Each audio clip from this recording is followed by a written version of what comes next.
Hello everyone, welcome to GSF Civil Services Classes YouTube channel. My name is Anjali. बच्चे हैं जो 72nd BPSC target कर रहे हैं, वो अभी ग्रेजुएशन में है या कुछ लोग ऐसे भी हैं जिनमें 71st बीपीएससी की उन्होंने फॉर्म नहीं भरी या कहीं ना कहीं और तैयारी उनकी अच्छी नहीं है. So they are aiming for the 72nd BPSC. तो जो बिगनर्स हैं, जो लोग पहले से भी जो यूपीपीएससी की तैयारी किए हुए हैं, आई वॉन्ट टू से कि this video will tell you the whole crux कि बीपीएससी एग्ज़ामिनेशन होता क्या है एंड जो फेजेस हैं उसको हम लोग पूरे तरीके से तोड़ के देखेंगे. कौन से सब्जेक्ट्स आपको कवर करने हैं, कैसे करना है, मेंस कैसे प्रिपरेशन करनी है, प्रीलिम्स कैसे करनी है, अप्रोचेज़ में क्या डिफरेंस है, टेस्ट सीरीज़ कैसे लगानी है, नोट्स कैसे बनाने हैं, सिलेबस क्या है, एक एक चीज़ बीपीएससी की हम इसमें आज देखेंगे. तो this video will be the one stop solution for you for the BPSC. जो लोग भी बीपीएससी के सिविल सर्विसेज एग्ज़ामिनेशन की एस्पिरेशन लेके आते हैं प्रिपरेशन की जर्नी में, तो आ तो जाते हैं बट उन्हें बीपीएससी का सिलेबस का पैटर्न ही नहीं पता होता, कैसे एग्ज़ाम कंडक्ट करवाती है, कितने स्टेजेस आपको क्रॉस करने होंगे, कुछ भी आइडिया नहीं होता. तो उन सारे पैरामीटर्स को देखेंगे, सारे कंपोनेंट्स को देखेंगे, सो दैट आप जब कल से इस वीडियो के जस्ट बाद या 10 दिन बाद भी जब स्टार्ट करो, you have the proper knowledge, पूरी एंड टू एंड आपके अच्छी नॉलेज हो कि मुझे अपना जो प्रिपरेशन है उसको फ्रेम कैसे करना है. Because this is not like your 10th का एग्ज़ाम, 12th का एग्ज़ाम और कोई भी सेमेस्टर का एग्ज़ाम कि 2 दिन पहले पढ़ के दे दिया. चलो 10th और 12th में तो बच्चे सिंसियर भी होते हैं, पर सेमेस्टर के एग्ज़ाम में क्या होता है, जो लोग भी कॉलेज गोइंग हैं या कॉलेज से ग्रेजुएट हैं उनको पता ही 1-2 दिन पहले सब पढ़ के बैठते हैं. This is not like that. तो यहाँ पे आपको फुल फ्लेज्ड अराउंड एटलीस्ट आपको 6 से 7 महीना तो चाहिए for the BPSC examination to crack. UPSC की तरह पूरा 1 साल तो नहीं चाहिए, लेकिन 6-7 महीना तो चाहिए. बट अभी अगर आप टाइमलाइन देखो जो हम आगे बात करेंगे, you have the sufficient time. अगर ये टाइम यूटिलाइज कर दिया, आई कैन अश्योर यू कि आपका 72nd बीपीएससी क्लियर हो जाएगा. If you have the discipline, if you have the manifestation and if you have the aspiration, the real aspiration, वो झूठा aspiration नहीं, ये बस हाँ मुझे निकालना है, किसी को देख लिया तो मुझे निकालना है. अच्छा, देख के मोटिवेट भी हुए तो then look for the purpose कि what motivates you to become a state PCS officer for the Bihar government. वो पर्पस ढूंढो, नहीं तो आज मोटिवेट हुए कल छूट जाएगा.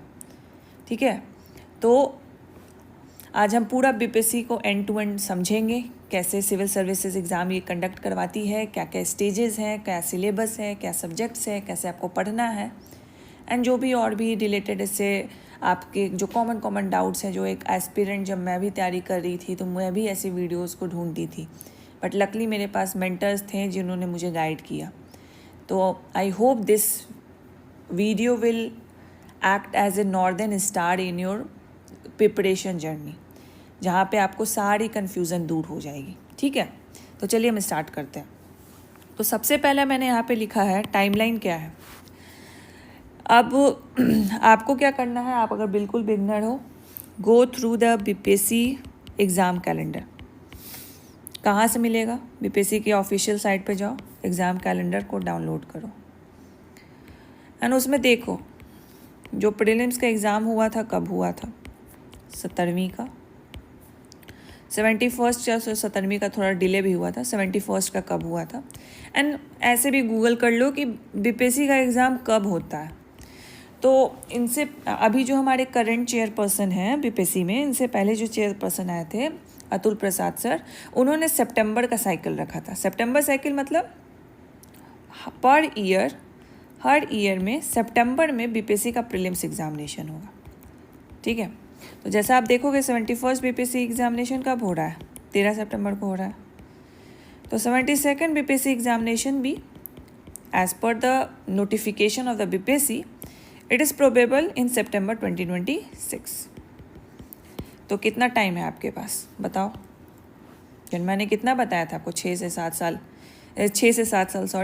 से 7 महीने is doable for the BPSC. अभी लेकिन आपके पास कितना है, डबल टाइम है। तो बताओ क्या क्या कर लोगे इसमें, खुद ही सोचो। अगर पूरे अभी से ही लग जाओगे, पूरे डिसिप्लिन के साथ, अपना डेडिकेशन के साथ, ज़्यादा एफर्ट भी नहीं मारना पड़ेगा, अभी से ही लग जाओगे तो 12 घंटे नहीं पढ़ना पड़ेगा, 6 से 7 घंटा इज़ इनफ। अभी से ही लगोगे तो जो ड्रीम लेके आए हो कि मुझे ऑफिसर बनना है, आप डायरेक्ट ग्रुप बी ऑफिसर बन जाओगे स्टेट पीसीएस में, बिहार गवर्नमेंट के। तो वो एस्पिरेशन आपका पूरा हो जाएगा। ठीक है, तो टाइमलाइन हमने देख लिया। ये टाइमलाइन याद रखना, क्योंकि इसी को लेके हम आगे के प्लान को फॉर्मुलेट करेंगे। तो सबसे पहला पॉइंट है टाइमलाइन। कितना है आपके पास, 1 साल है। बट हम इसको 1 साल लेके नहीं चलेंगे। हमारी जो प्रिपरेशन की जर्नी होनी चाहिए वो हार्डली 8 से 10 महीना होना चाहिए। बाकी के टाइम हम अपडेशन करेंगे, रिवीजन करेंगे। एंड प्लीज़ जो लोग ऐसे ही सो के देख रहे हैं, बाथरूम में बैठ के देख रहे हैं, मस्ती करते हुए देख रहे हैं, अभी मत देखिए, वीडियो पॉज कर दीजिए।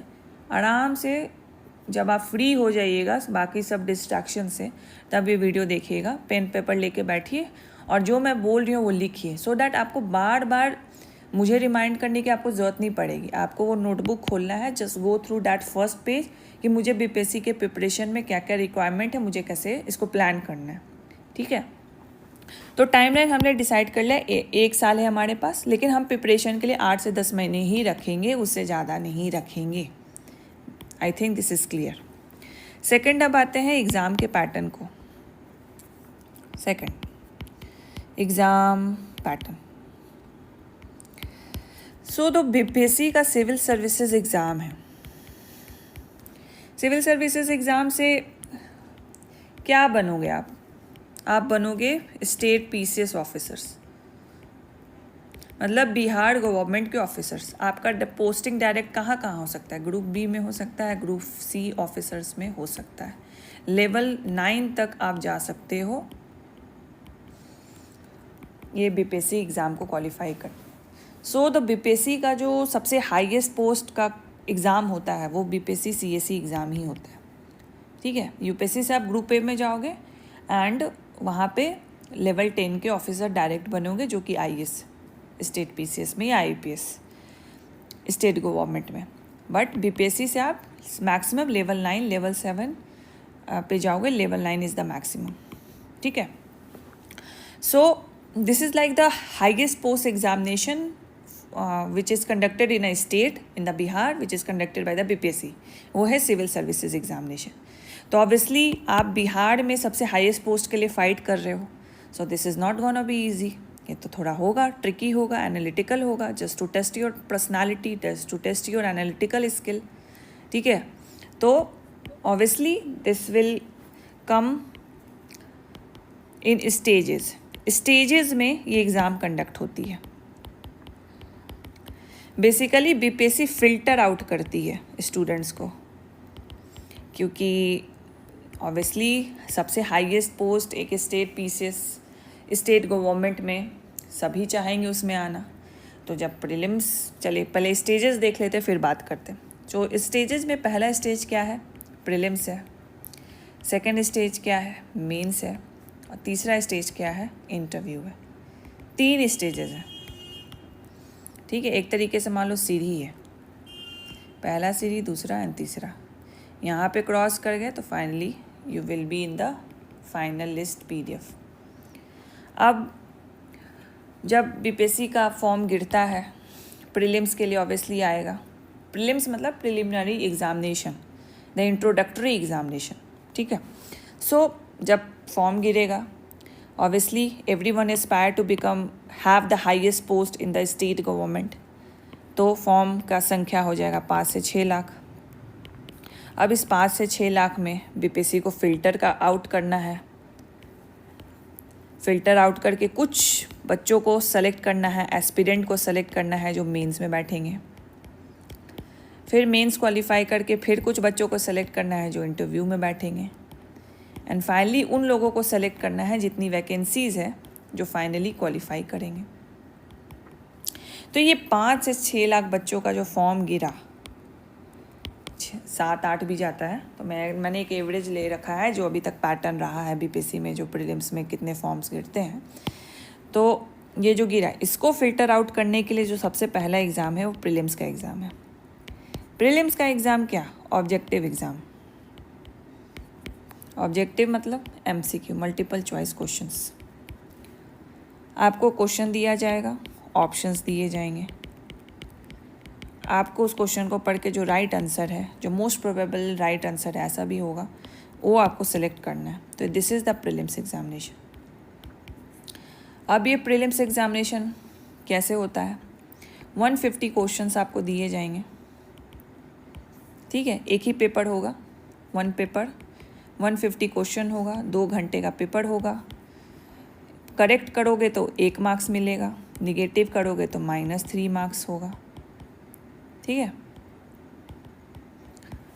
-3 मार्क्स होगा। और फिर जो जितना आपने करेक्ट किया, जितना आपने निगेटिव किया, उसको कैलकुलेट करके आपका मार्क्स निकलेगा। तो ये क्या है?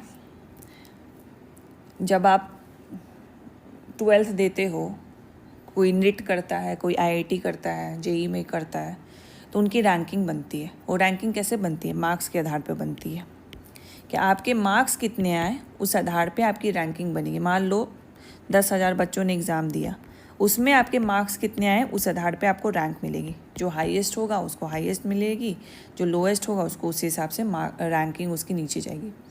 प्रीलिम्स एग्जामिनेशन में रैंकिंग नहीं होती। Prelims examination is just to qualify. इसको बस क्वालिफाई करना है so that I can sit in the mains examination, ठीक है। तो बस टोटल मार्क्स कैलकुलेट करो और जितने बच्चे बैठ रहे हैं प्रीलिम्स में, उनकी मार्क्स के अकॉर्डिंग कट ऑफ डिसाइड होगा।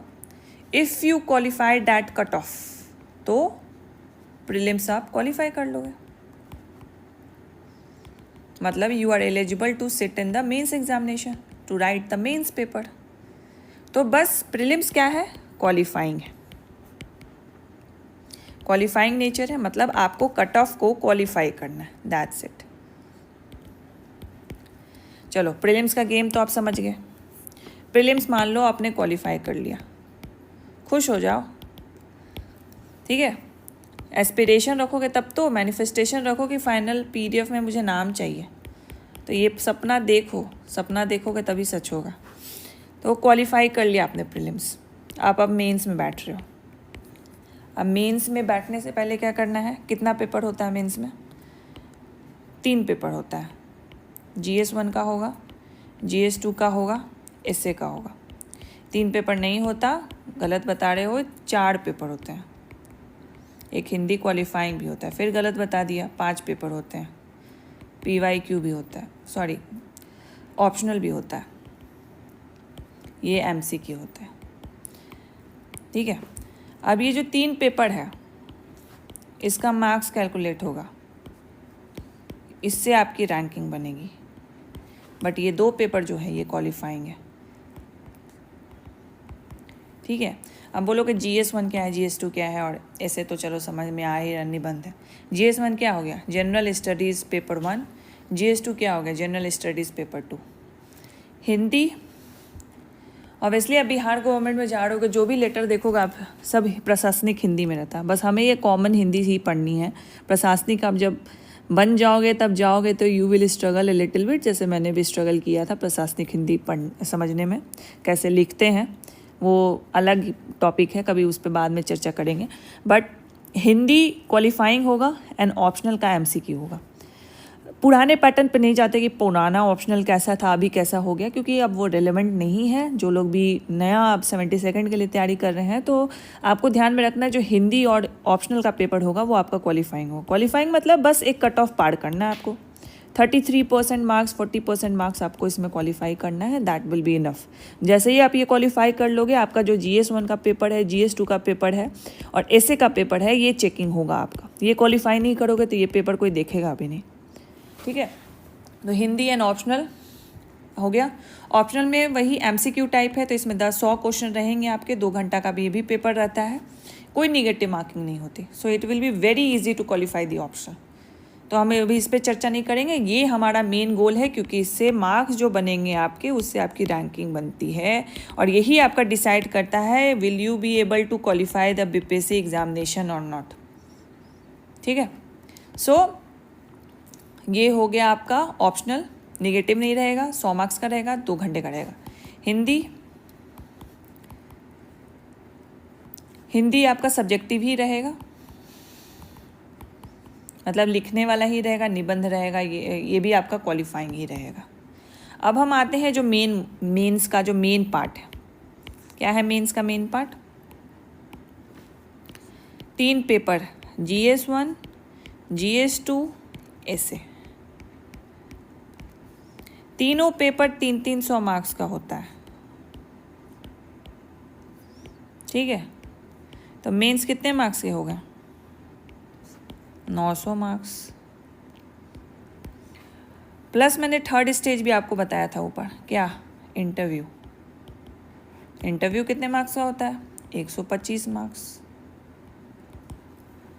और मैंने इसका बताया मेंस का, कि इसका जो मार्क्स आता है वो आपके रैंक्स बनने और या क्या आप बीपीएससी क्वालिफाई कर रहे हो, फाइनल लिस्ट आप ऑफिसर बन गए हो, उसमें ये कैलकुलेशन में यूज़ होता है।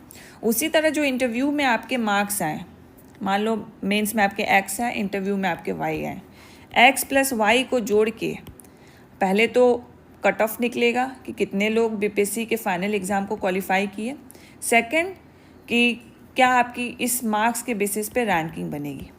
ठीक है, तो X कितना है हमारा? 900 मार्क्स के इंटरवल पे हम लोग ले रहे हैं और Y कितने पे ले रहे हैं? 125 मार्क्स पे। अब दोनों का रेशियो अगर देखोगे तो क्या है? 900 का जो वेटेज है, जो मेंस का जो वेटेज है और जो इंटरव्यू का जो वेटेज है, किसका ज़्यादा है? ऑब्वियसली मेंस का ज़्यादा है। मेंस अच्छा कर लो तो बीपीएससी क्वालिफाई हो जाएगा।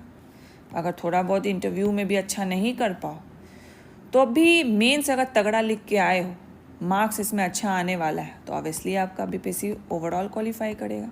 वेटेज देखेंगे ना हम लोग, 900 मार्क्स हैं या 125 मार्क्स है, 900 में अच्छा ले आओ, 125 में थोड़ा मान लो 20 मार्क्स कम भी आए, बैलेंस कर देगा ना मेंस, क्वालिफाई तो कर जाओगे, थोड़ा बहुत रैंकिंग ये होगा।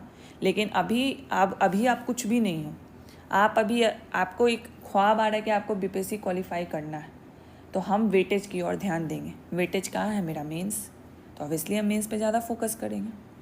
तो जो लोग भी जीएस सबसे पहले से जुड़े हैं, मेरी वीडियोस देखते हैं, why I focus on mains, मैं मेंस पे क्यों बोलती हूँ आपको फोकस करने की? This is the reason, this is the actual reason कि 900 मार्क्स से 125 मार्क्स से आप प्रीलिम्स तो क्वालिफाई करना है।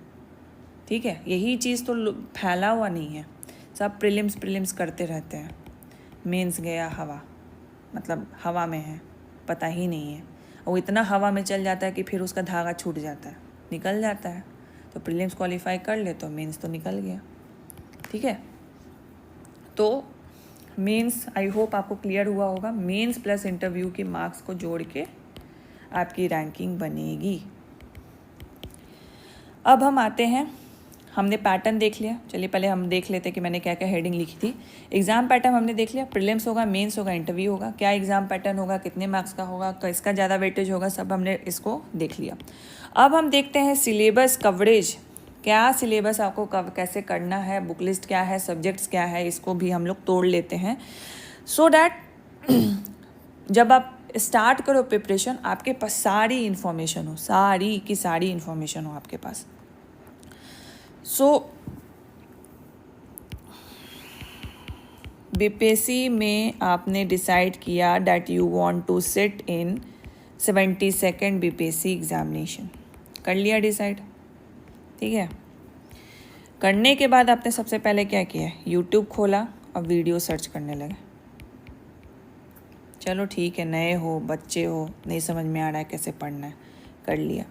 अब यूट्यूब पे वीडियो देख ली, मतलब मेरी ही वीडियो देख लिया आपने, बस यहीं पे छोड़ दिया, मैंने देख लिया यूट्यूब वीडियो, मेरा सब इसमें क्लियर हो गया।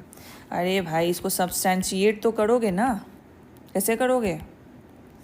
बीपीएससी ने जो ऑफिशियल लेटर अपना निकाला हुआ है सिलेबस का, वैसे ही निकाला हुआ है, उसको पढ़ोगे ना कि उसमें क्या है सिलेबस। देख लो मेरी वीडियो थोड़ा बेसिक करने के लिए, इसमें सब कुछ कवर हो जाएगा। फिर भी I recommend go through the official site of the BPSC and found the syllabus there. Syllabus देखो एक बार, ठीक है, कौन सब्जेक्ट्स हैं, क्या है, नहीं है, गो थ्रू डैट। एटलीस्ट जो टॉपिक के लिस्ट हैं, जो नाम है, वो तो दिमाग में बैठेंगे, ठीक है। तो ये मेरी वीडियो देखने के बाद ये ज़रूर कर लेना। तो हम सबसे पहले तो प्रीलिम्स में देखते हैं कि सब कौन कौन से सब्जेक्ट्स हैं। तो जो लोग अभी वीडियो देख रहे थे, अभी ही साथ में सिलेबस खोल के भी देख लीजिए, ताकि टैली भी कर लेंगे आप एंड साथ साथ आपको दिमाग में बैठ भी जाएगा। तो सबसे पहले हम प्रीलिम्स में देखते हैं सब्जेक्ट्स कौन से पूछते हैं। हिस्ट्री पूछेंगे, साइंस पूछेंगे, polity, economics, geography, current affairs and maths. And कुछ मिसलेनियस भी होगा, जो कहीं ना कहीं करंट अफेयर्स में ही वो आ जाता है। मिसलेनियस को क्या ही बोलेंगे, करंट अफेयर्स क्या है, डायनेमिक है, तो भाई मिसलेनियस भी इसी में इंक्लूड हो गया। तो ये सारे सब्जेक्ट्स हैं जो प्रीलिम्स में पूछे जाते हैं, ठीक है। अब एक चीज़ बेसिक छूट गई इसमें, बिहार स्पेशल। मैंने बिहार स्पेशल इसलिए अलग से नहीं किया क्योंकि बिहार स्पेशल कोई सब्जेक्ट नहीं है। बिहार के एक्सपेक्ट्स को पढ़ना है हिस्ट्री के नज़र से, बिहार के एक्सपेक्ट्स को पढ़ना है पॉलिटी के नज़र से, बिहार के एक्सपेक्ट्स को पढ़ना है इकोनॉमिकल पॉइंट ऑफ व्यू से, बिहार के एक्सपेक्ट्स को पढ़ना है ज्योग्राफिकल पॉइंट ऑफ व्यू से। बस यही है, बिहार के एक्सपेक्ट्स को कवर करना है करंट अफेयर्स के पॉइंट ऑफ व्यू से, ठीक है। तो इसीलिए तो ये सारे सब्जेक्ट हैं प्रीलिम्स के, ओके। अब प्रीलिम्स के अगर बुक लिस्ट की बात कर ले हम, कि बुक लिस्ट आपको कौन सी फॉलो करनी है, तो हिस्ट्री में मैं अभी बुक बता देती हूँ। जो लोग तो बिल्कुल भी उनको समझ भी नहीं आएगा कि कौन सी बुक है, नहीं है, तो इसका इससे रिलेटेड जो भी हम बुक्स हैं, ई बुक्स हैं, तो आप मेरे टेलीग्राम चैनल पे भी देख सकते हो। वहाँ पे हमने ज़्यादा से ज़्यादा जो भी हमारे पास ई बुक्स है वो हमने डाल दी है। वैसे मैं एक बार और बुक लिस्ट अच्छे से वहाँ पे लिख के डाल दूँगी, मैंने काफ़ी बार शेयर भी किया था वहाँ पे। तो हिस्ट्री में आप स्पेक्ट्रम करोगे। अब हिस्ट्री में भी आप जब सिलेबस देखोगे तो आपको पता चलेगा कि इसमें भी 3 पार्ट हैं, मॉडर्न है, एंशियंट है, मिडेबल है। मॉडर्न मैंने पहले क्यों लिखा, क्योंकि मॉडर्न का वेटेज ज़्यादा है। तो मॉडर्न में आप स्पेक्ट्रम करोगे, एंशियंट और मिडेबल में आप लूसेंट करोगे। एनसीईआरटी भी कर सकते हैं, बट बीपीएससी के पॉइंट ऑफ व्यू से NCERT is not required. UPSC जब करते हैं तो एनसीईआरटी कर लेनी चाहिए उसमें, क्योंकि काफ़ी डेप्थ में पूछता है। But Lucent is sufficient for the ancient and मिडेबल for the BPSC examination, ठीक है। तो हिस्ट्री में ये हो गया। साइंस में आँख बंद करके कुछ नहीं पढ़ना, एनसीईआरटी पढ़ लेना। एनसीईआरटी के तो हम लोग टेस्ट भी लेते हैं, 7 से 10 क्लास तक की सारी टेस्ट इसमें हम लोग लेते हैं। तो एनसीईआरटी कर लो, इसको सब्सटैंशिएट कर लेना, घटना चक्र के जो PYQ वो तो सब में ही रहेगा, ठीक है। तो साइंस हो गया एनसीईआरटी, और कुछ मत करना इसमें। नेक्स्ट आता है पॉलिटी। पॉलिटी के लिए तो कुछ भी नहीं, लक्ष्मीकांत खोलो, इंपॉर्टेंट टॉपिक्स को कवर करो। तो इसमें तो मैं एक बार बुक लिस्ट आपको बता देती हूँ, लेकिन नेक्स्ट वीडियो में हम क्या करेंगे, एक एक सब्जेक्ट को लेके चलेंगे, एक एक सब्जेक्ट को कैसे आपको करना है वो चीज़ पे हम बात कर लेंगे, ठीक है। ये वरना ये वीडियो काफ़ी लंबा हो जाएगा। तो पॉलिटी में आपका लक्ष्मीकांत, ज्योग्राफी अगेन एनसीईआरटी, 11-12 कर लो एनसीईआरटी का। Economics not required NCERT, not required any books for it, current affairs based होता है। एंड कुछ इम्पॉर्टेंट टॉपिक्स हैं जो आप मेरे टेलीग्राम चैनल पे भी नोट्स देख सकते हो, या हमारे जो मेंटरशिप है, जो 4 कोर्सेज चलेगी 72nd बीपीएससी के लिए, तो उसमें क्लासेस भी होगी, तो उससे भी कवर हो जाएगा। या वीडियो हम क्या करेंगे, आपको टॉपिक लिस्ट भी दे देंगे, तो आपको जहाँ से आपको सुविधा लगती है वहाँ से भी आप इसको कवर कर सकते हो।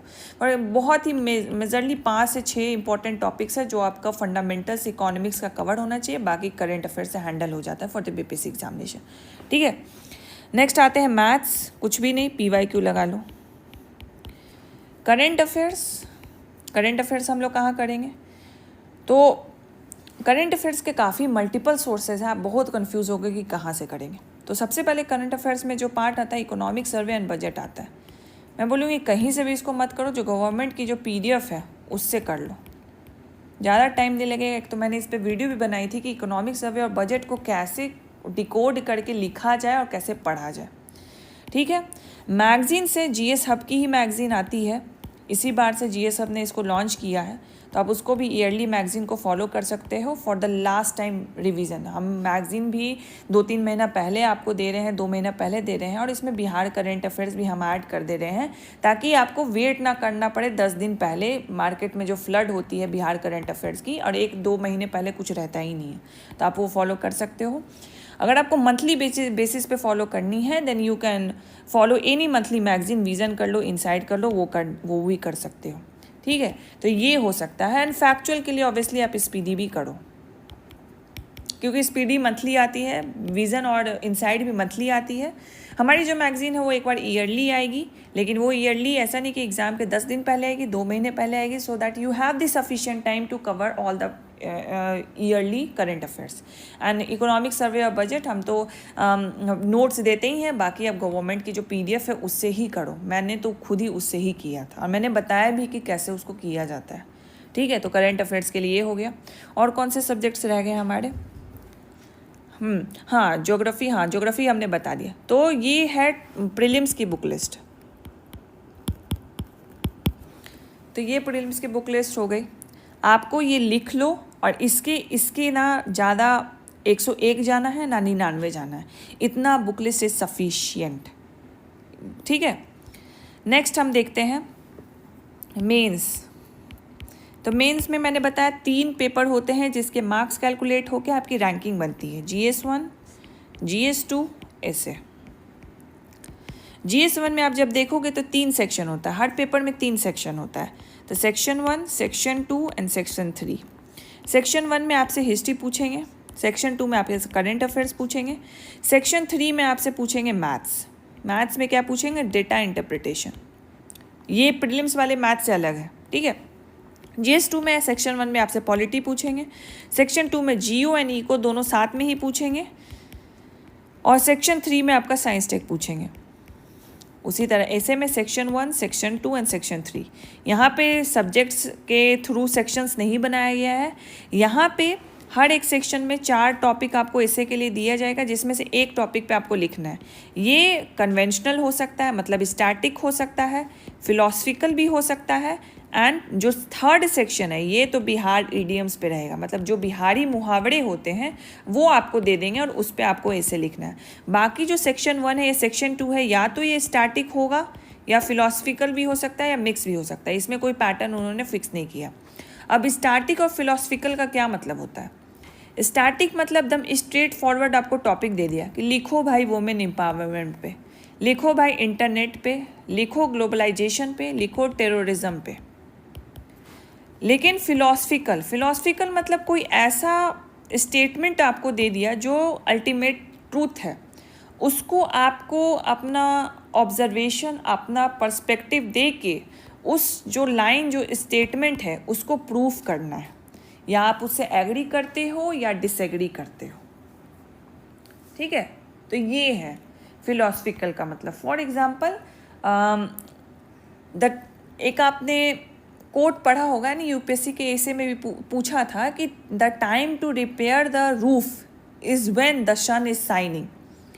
जब मतलब जो वो समय छत बनाने का तभी है जब सूरज चमक रहा हो, ये नहीं कि जब बरसात चालू हो जाए तब हम छत की मरम्मत करें, ऐसा नहीं। तो जब विपत्ति आती है तब हमें काम नहीं करना है, विपत्ति आने से पहले ही हमें सब कुछ अपना जो सिचुएशन है उसको स्टेबल रखना है, सो दैट विपत्ति के टाइम हम स्ट्रॉन्ग रहें।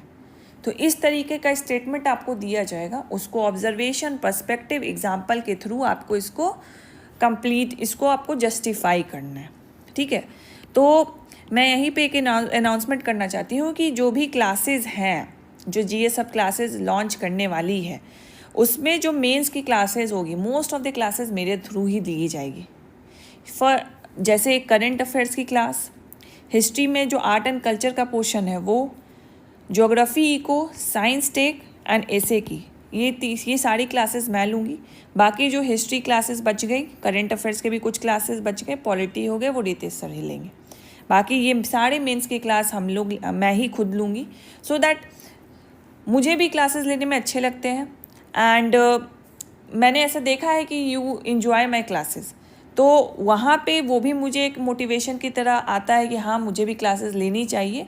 तो मैंने डिसाइड किया है कि मैं अभी क्लासेस अब लूँगी और ये आप GS Hub ऐप पे ये क्लासेस चलेगी, जिसमें एंड टू एंड हम सिलेबस बाय सिलेबस, जैसा हमारा मेंटरशिप चलता है, जो हम टॉपिक्स देते हैं उस सिलेबस बाय सिलेबस आपकी क्लासेस चलेगी and you will be able to grasp the things very quickly and as well as हम मॉडल आंसर भी क्लास में ही देखेंगे कि कैसे मॉडल आंसर PYQ को फ्रेम किया जाता है एंड रेगुलर बेसिस पे टेस्ट चलेगी which is the like a discussion for another topic. लेकिन मैंने यहाँ पे एक अनाउंसमेंट कर दिया so that I will also be gate binded कि हाँ अब मैंने अनाउंसमेंट कर दिया तो मुझे तो क्लास लेनी है। ठीक है, तो ये हो गया मेंस का सिलेबस GS1, GS2 एंड ऐसे। अब इसमें आप बोलोगे कि इसमें बुक लिस्ट क्या है, तो मेंस में जो बुक लिस्ट है, मेंस की जो बुक लिस्ट है वो बिल्कुल एक सोर्स आपको नहीं मिलेगा। हिस्ट्री में you can refer spectrum, but ऐसा नहीं बोल सकते कि इस स्पेक्ट्रम्स पढ़ोगे ही तो पूरा हिस्ट्री का सिलेबस कंप्लीट, मतलब इसमें कवरेज हो जाएगा, नोट्स बना लोगे आप, नहीं। तो हिस्ट्री के साथ साथ स्पेक्ट्रम के साथ साथ आपको थोड़े बहुत इंटरनेट का भी रिक्वायरमेंट होगा। तो ये इंटरनेट कैसे यूज़ करना है ये भी आना चाहिए आपको। ये कब आएगा? जब आप टॉपिक जानोगे, जब आप जानोगे कि उस टॉपिक जान लिया, उस टॉपिक में भी सब हेडिंग्स क्या पढ़नी है मुझे, ये जानोगे तभी वो आएगा। तो यही सारी चीज़ जो डिफ़िकल्टी जो एक एस्पिरेंट फेस करता है, ये हम मेंटरशिप के थ्रू आपका सॉल्व करते हैं। कि अगर आपको एक टॉपिक दिया है तो उसमें आप सब हेडिंग भी बताएंगे आपको कि कौन से उसमें टॉपिक पढ़नी है, साथ साथ हम आपको उसमें नोट्स भी दे देंगे। आप वो नोट्स पढ़ो प्लस आप कोई और सोर्सेज पढ़ रहे हो वो पढ़ो एंड दोनों का कंबाइन करके खुद का नोट्स बना लो। ठीक है, तो अगर आप खुद से कर रहे हो then go through the that topic, देखो सब हेडिंग एंड साथ साथ गो थ्रू द PYQ, देखो कि उसमें क्या क्या क्वेश्चन पूछे गए हैं, फिर उसके बाद आप लिस्ट डाउन करो और उस टॉपिक पे नोट्स बनाओ। ठीक है, उसी तरह पॉलिटी में जैसे मैंने आपको बताया लक्ष्मीकांत, तो लक्ष्मीकांत से ही नहीं होगा सिर्फ, इसमें हमें कुछ इंटरनेट की भी ज़रूरत पड़ेगी। एंड जो लोग भी मेंटरशिप से जुड़ेंगे, जो लोग भी फाउंडेशन कोर्स से जुड़ेंगे, उनको नोट्स एंड PDF ज़रूर मिलेगा। एंड नोट्स एंड PDF के कुछ सैम्पल्स पहले भी मेरे टेलीग्राम चैनल पे मैं फिर से डाल दूँगी, you can go through that and see कि किस तरीके का कंटेंट वहाँ हम आपको दे रहे हैं। ठीक है, तो पॉलिटी हो गया। GONE को कोई सोर्स नहीं है इसका भाई, कोई सोर्स नहीं है, पूरा इंटरनेट बेस्ड है। बस पढ़ने आना चाहिए कि पढ़ना क्या है और उस टॉपिक के भी अंदर क्या पढ़ना है ये भी पता होना चाहिए। ठीक है, यही चीज़ यहाँ पे गायब होती है और यही जो टॉपिक है ये सबको हार्ड लगती है। मैंने बहुत बार पहले भी कहा है, जो लोग भी मुझसे ऑफलाइन मिले थे, कि this is the my one of मतलब this is my most favourite section of the BPSC GS paper. ये मुझे बहुत अच्छा लगता है because I don't have to rote learn the concept here और rote learn the facts here. This requires the analytical skill. यहाँ पे interlinking is the main की और उसी में मज़ा आता है मुझे। तो वो कंसेप्ट्स क्लियर करेंगे हम, जो मैं लेक्चर्स लूँगी ना पे उसमें कंसेप्ट्स ये क्लियर होंगे आपके। ये कैसे पॉवर्टी को अनएम्प्लॉयमेंट से जोड़ देना है, कैसे पॉवर्टी को इंडस्ट्रियलाइजेशन से जोड़ देना है, कैसे एग्रीकल्चर को इंडस्ट्री से जोड़ देना है, कैसे ग्लोबलाइजेशन को सारे एस्पेक्ट्स ऑफ इकोनॉमी से जोड़ देना है, ये हम सीखेंगे इस क्लास में ही। ठीक है, तो ज्योग्राफी के लिए कोई सोर्स नहीं है, internet is your best friend for the GONE को portion. Again for the science tech कोई सोर्स नहीं है, टॉपिक हमें सेग्रीगेट करना है और टॉपिक वो आपको करंट अफेयर्स से सेग्रीगेट हो जाएगा and internet is your source. And internet पे समझ में नहीं आ रहा है then mentorship is your source, जहाँ से आपको गाइडेंस भी मिलेगा, साथ साथ नोट्स भी मिलेगा, समझाया भी जाएगा कि कैसे आपको नोट्स बनाना है। ठीक है, DI मतलब मैथ्स का जो मैंने सेक्शन बताया GS1 पेपर में, PYQ कुछ भी नहीं, PYQ सॉल्व करो, सॉल्यूशन देखो, उसी को बार बार बनाओ, उसी टाइप के क्वेश्चंस रिपीट करते हैं, इसमें कुछ है ही नहीं ज़्यादा रोबोटिक्स। ठीक है, नेक्स्ट करंट अफेयर्स, इसके लिए तो मैगजीन्स, टॉपिक के लिए साथ साथ ऑब्वियसली कंटेंट के लिए भी, बट उस कंटेंट भी पढ़ना क्या है ये कहाँ से पता चलेगा? PYQ देखो, सिलेबस देखो एंड जो टॉपिक पढ़ रहे हो उसमें भी सब हेडिंग देखो। देखो PYQ में कैसे कैसे क्वेश्चन पूछ रखे हैं, उससे आपको समझ में आएगा कि जो आप टॉपिक पढ़ रहे हो उसमें कौन सा पार्ट को रखना है, कौन से पार्ट्स को छोड़ना है, तो वहाँ से आपको ये पता चल जाएगा। तो ये था मेंस का बुक लिस्ट कि कैसे आपको मेंस कहाँ से सोर्सेज आप यूज़ करके इसको कवर कर सकते हो। तो ये हुआ मेंस का बुक लिस्ट।